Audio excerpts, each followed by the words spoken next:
umugoroba mwiza nshuti bakunzi ba Mia Boss TV, reka tunashimire namwe mwese mudahwema kubana natwe. Uyu ni umwanya makuru muri rw'ikinyarwanda, ngizi ingingo z'ingenzi aya makuru araza kwibandaho.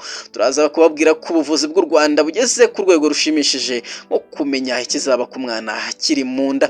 Turaza no kunyarukira mu gihugu cya Kenya tubabwire ko indwara itaramenyekana imaze kwica abagera kuri 4. Turaza no kunyarukira amakuru avugwa mu myidagaduro. Ngendereke n'inkuru ni mujye kure. Duhere ku makuru avugwa mu buzima, tubabwire ko u Rwanda rwakoze ibishoboka byose mu gukurikirana ubuzima bw'umugore utwite no kugabanya impfu z'abana bapfa bavuka n'abagore bapfa babyara binyuze mu buryo butandukanye. Twabateguriye byinshi kuri iyi nkuru. U Rwanda rwakoze ibishoboka byose mu gukurikirana ubuzima bw'umugore utwite no kugabanya impfu z'abana bapfa bavuka n'abagore bapfa babyara binyuze mu buryo butandukanye. Byakozwe binyuze mu gukurikirana abagore batwite hakiri kare, kugera kwa muganga ku gihe n'ibindi, ku buryo u Rwanda rugeze ku rugero rwo kumenya indwara izibasira umwana inda y'ikiri ku mezi 3 gusa. Mu Rwanda ubu imibare igaragaza ko gahunda yo kubyarira kwa muganga igeze ku kigero cya 95%. Impfu z'ababyeyi bapfa babyara ziri kuri 203 ku bagore 100,000 bavuye ku 170 bariho mu myaka ya za 2000. Ubu abana bapfa bavuka bageze kuri 19 ku bana 1000. Abapfa bataruzuza imyaka 5 ni 45 ku 1000, naho abapfa batamaze umwaka ni 33 ku 1000 bavuka ari bazima. U Rwanda n'ibihundu bihugu byihaye intego ko muri 2030 nibura izo mfu zizagabanuka zikagera kuri 126 ku bagore 100,000 babyaye. Byaba byiza bakanagera kuri 70, uretse ko niyo baba 0 byaba karusho. U Rwanda ubu rufite inzobere zirenga 140, ndetse mu myaka 4 iri imbere bazaba barenga 200 binyuze muri gahunda yo kwigishiriza inzobere mu bitaro byigisha.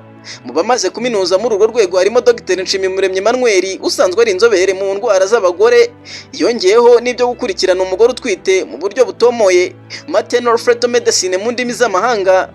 Ni amasomo afasha umuntu kumenya ibyago umwana ukiri mu nda yazagira bikiri ku mezi 3 bigakosorwa agakira.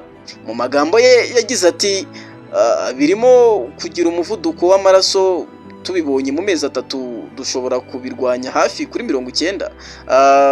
Niba ari abantu 10 bashobora kubigira, 9 turabafasha ntibazagire n'umwe yafata imiti neza akabaho. Uyu muvuduko w'amaraso niwo wa 3 mu byica abagore benshi. Kugeza ubu uyu munsi abamaze kurangiza muri ayo masomo ni 5, barimo 3 bigiye mu Bwongereza na 2 barimo na Dr Nshimiyumuremyi bigiye mu Rwanda.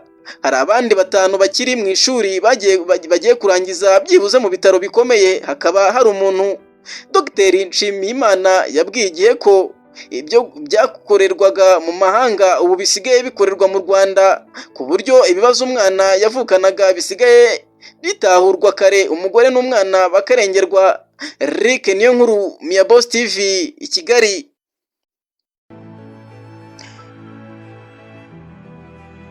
Mu makuru avugwa hanze y'u Rwanda tunyarukire mu gihugu cy'abaturanyi cya Kenya, tubabwire ko indwara itaramenyekana imaze kwica abagera kuri 4.